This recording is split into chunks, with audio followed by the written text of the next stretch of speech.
Refrenul cântării pe care o vom cânta spune: ce-aș fi, Doamne, fără Ta îndurare? Ce-aș fi fără mila Ta, Iisus? Aș cădea, căci mi-ar slăbi genunchii, fără Tine, Domnul meu Iisus. Datorită Lui putem să stăm în prezența Lui Dumnezeu, datorită jertfei Lui, și vrem să fim recunoscători pentru lucrul acesta. Și cel puțin la refren, haideți să cântăm cu toate aceste adevăruri, căci fără El nu am putea sta în prezența Tatălui.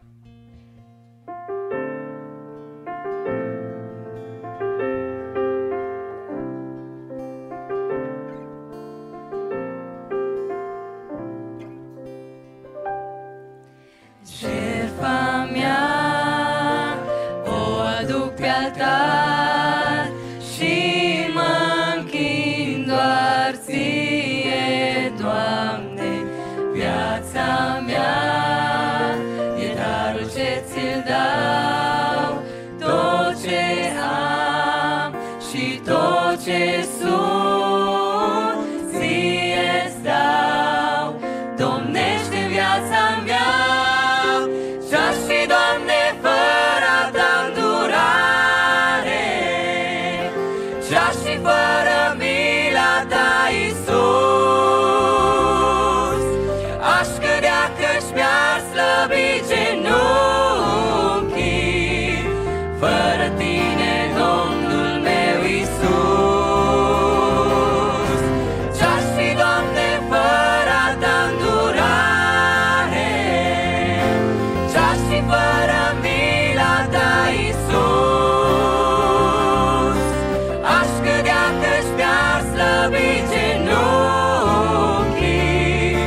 fără Tine, Domnul meu Iisus.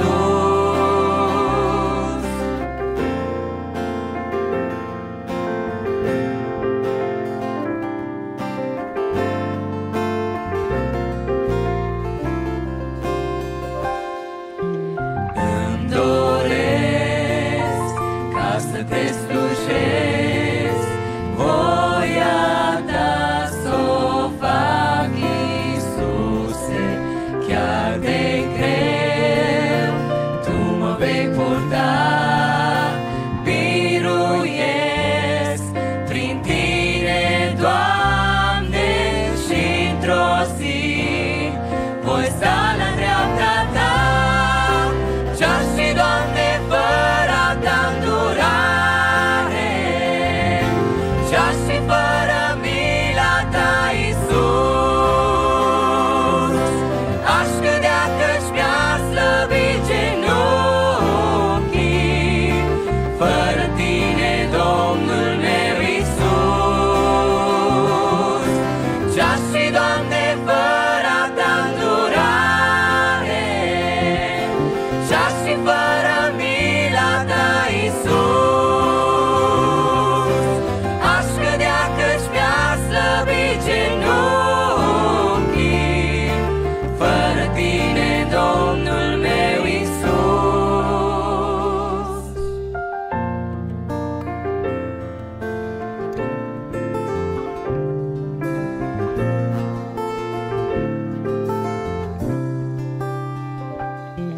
Fără El eu nu pot să trăiesc și să respir. Fără El viața mea ar fi goală, ar fi pustiu. Fără El aș avea doar un cer întunecos, dar cu El e așa de frumos. Fără El eu nu pot să trăiesc și să respir. Fără El viața mea ar fi goală, ar fi pustiu. Fără El aș avea doar un cer întunecos, dar cu El e așa de frumos.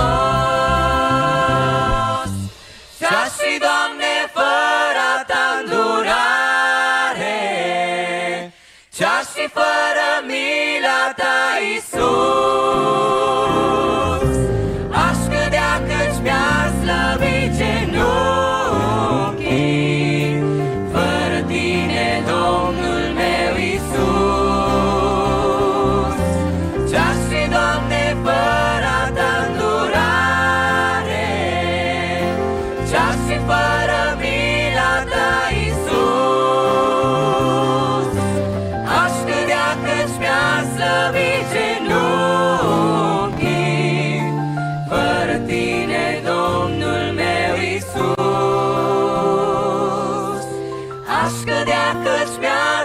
slăbit